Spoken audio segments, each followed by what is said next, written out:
Hello everyone, you're welcome back to my channel. In our today's video, I'll be taking you through every single thing you need to know in terms of weight loss. Everything you need to know, most especially as a beginner. In fact, the title of today's video will be A Beginner's Guide to Weight Loss, because I'm going to be as detailed as possible. Although I'm not a doctor, but I know a lot of things when it comes to weight loss. I can tell you, result can speak for itself. Take a look at me at around 10-11 months ago and look at me right now. Look at the physique, compare it together. You can see the difference. So I can tell you that I know a lot of things when it comes to weight loss. And all the things I've learned during this phase is what I'm going to be sharing in our today's video. And I'm very sure that at the end of today's video, you must have learned one or two things, irrespective of the spectrum that you are. Perhaps you've been dieting, you don't know how to do it. Perhaps you've been doing it and you are not getting the result. Or this is the first time you are just thinking of going into dieting. Today's video is definitely the video that you really need to watch. And in order to begin, the number one thing that you have to know when it comes to weight loss is the power of calories. And what does calorie even really mean? Well, the simple other name for calories can be energy. Think of it this way. When you are eating, whatever you take into your mouth, whatever you ingest in your mouth, it comes in form of energy, except water. Water has 0 calories, therefore it has no energy. So just by opening your mouth, chewing something, eating the food, you are using energy. The food you are eating at this point is also converting itself into the energy, and that is where the word calories comes in. So when you eat food, your body starts breaking it down. As your body is breaking it down, your body is making use of the energy, and the food you are eating is also supplying the energy that your body needs in order to produce the energy that you need to carry out your daily activities. I hope you can understand what the word calories really means and the power of calories. Why does it matter when it comes to weight loss? The power of calories cannot be underestimated, because one thing you need to know is that everybody has a set point. We all have a caloric set point. We all have a set point. This set point varies from human to human, irrespective of whom you are. You are a male, a female, a child, an adult. We all have a caloric set point. So now, knowing that we all have a caloric set point, if you eat beyond your caloric set point, you are going to gain weight. On the other hand, if you eat below your caloric set point, you are definitely going to lose weight. And since our today's video is going to be talking about how to lose weight, then we are going to be more focused on eating below our caloric set point. So now that you know that all what you have to do is to put yourself in a caloric deficit to lose weight. And why is that important? It is very important because without putting yourself in a deficit, it is not possible to lose weight.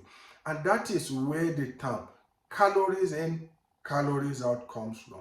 So now that you understand the power of calories and your set point, what are you supposed to do next? Well, the next thing you are supposed to do, having know the power of calories and how set point affect the calories, it is to in fact determine your own set point. Now let me be clear, it is almost impossible for you to know your set point.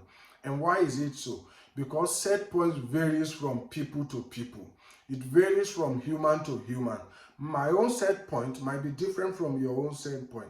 Your own set point might be different from another person's set point. And why is it so? Set point can be determined based on a lot of things: your age, your gender, as well as the number of muscles that you are carrying. So knowing all these things, you can only guesstimate. You can guess your set point. You cannot know your actual set point. But it is better for you to guess your set point and work on it than not even working on any set point at all. And now, how can you guess your set point? Well, there are many ways that you can guess your set point, but I'll be talking about 2 ways that you can guess your set point. And the first way you can do so is by going online and search for the word BMR calculator. You can go on Google search, you can use any search engine of your choice and search BMR calculator. Now, after searching online for BMR calculator, you are going to see a lot of results. And let me be clear with you, those results will vary. It is just for you to choose the one that you think this is more achievable for you. So what you are going to do is choose whichever one you think it is more achievable for you and work on it. So what you are going to do in this regard is you fill your age, your gender, and certain form of questions. And at the end of the day, it will calculate your BMR for you. This is what you need to work on. Take for instance, if your BMR, after checking it online, says you need to eat on 2,000 calories in order to maintain your weight, what you have to do you know that if you just put yourself in the 100 caloric deficit in a day, I repeat, just 100 caloric deficit in a day, you're definitely going to lose approximately 5 kilograms of body weight within a year. And that is the power of being consistent. That is where consistencies actually really matter. All what you need to know is, having know your BMR, the basal metabolic rate, you just have to put yourself in a slightly caloric deficit.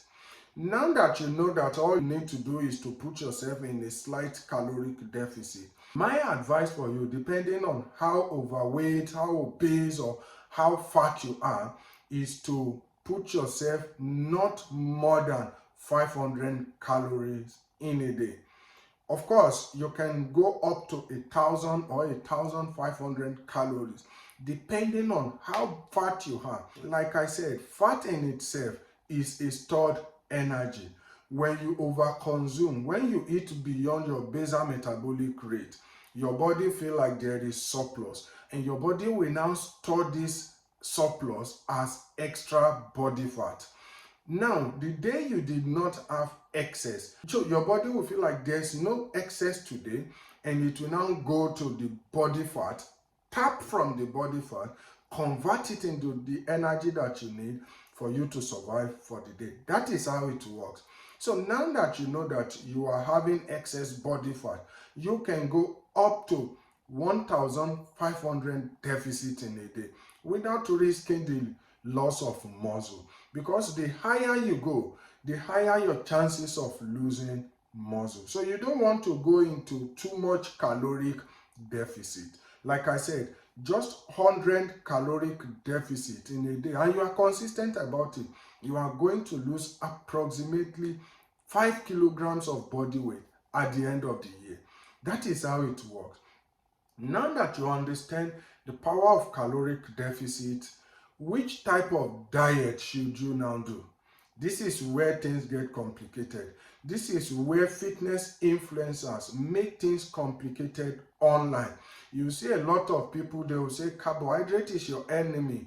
You see a lot of people, they will say the only thing you need to do is to go into carnivore, just eat meat alone. Some will say the only thing you need to do is go into paleo, eating protein alone. Why some will say the only thing is to be a vegetarian?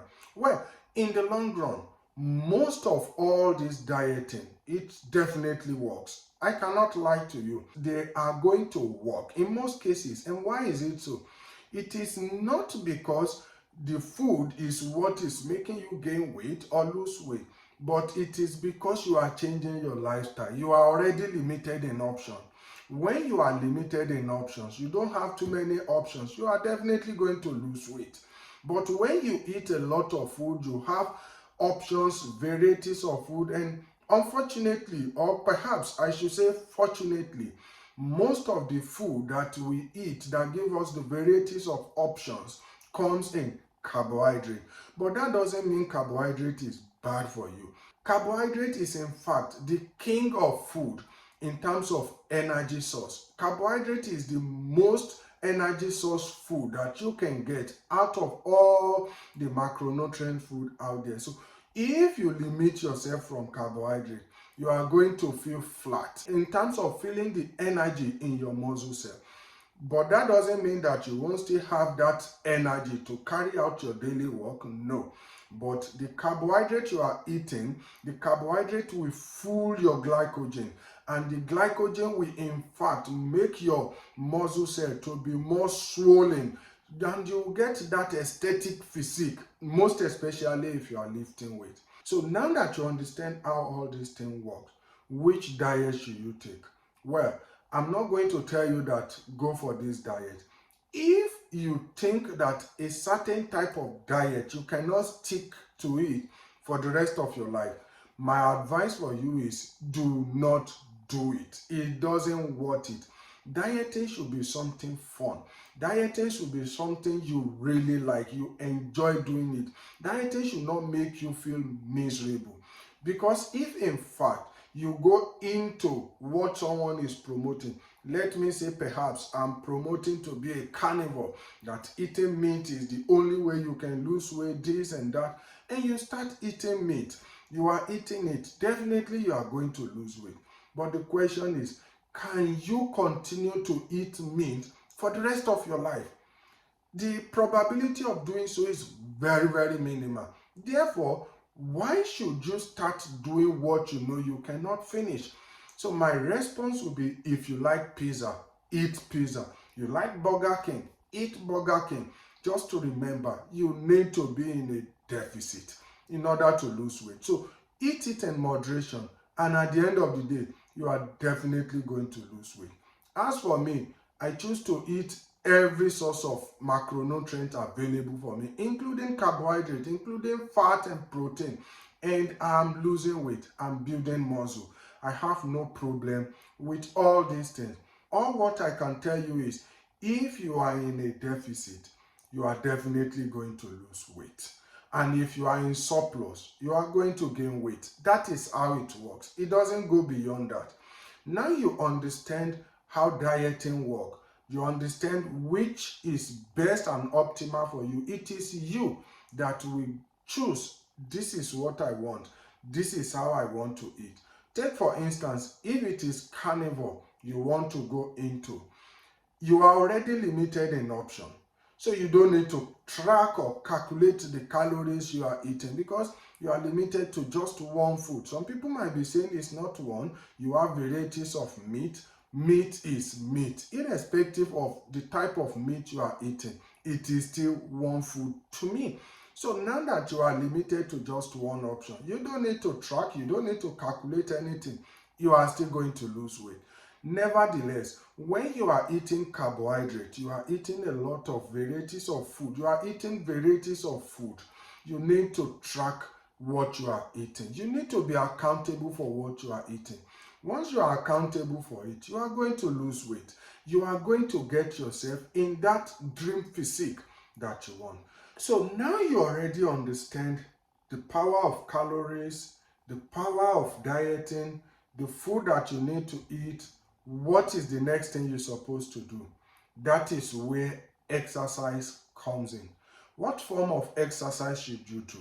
Well, there are two types of exercise, and it all depends on what you really want.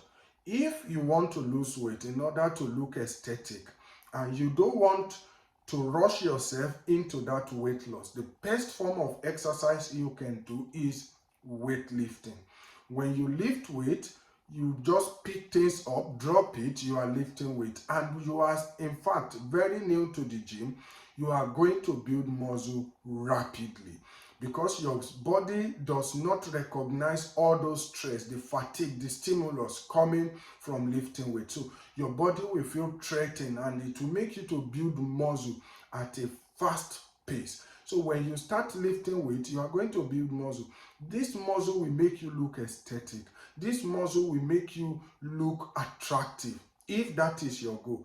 But if it is your goal to lose weight in order to stay healthy, you can do cardio. Of course, the World Health Organization recommends 150 minutes of cardio per week. If you can do that, it is optimal for your health. If you can do more than that, there's nothing wrong with it. You can do aerobic cardio, which involves walking, or you can do anaerobic cardio, which involves sprinting. But you have to know that if you are choosing anaerobic cardio and you want to lift weight in order to build muscle, this might in fact make you lose some of your gain. It might not make you gain a lot of muscle to optimal form that you really crave for. So, having explained all these things, it is now boiled down to your own preferences. How do you want to lose the weight? What is your goal? So now that you know all these things, the next thing you need to know is, what is going to be my goal after losing all this weight? What will my goal be after which I've achieved the result? Let me tell you, it is way more easier to lose weight than to keep it. Losing weight is something within a limited period of time, but keeping it has to stay for the rest of your life. Now, what is your goal? What are your plans in terms of keeping the weight for the rest of your life? This is what I'll be sharing in our next video. I hope you enjoyed the video. If so, and you know you've not subscribed to our channel, please kindly do subscribe. Share the video to people whom you think might need it. And don't forget to make your comment known. Let me know which type of dieting you are going for. And until the next time that we'll be seeing again, I say bye.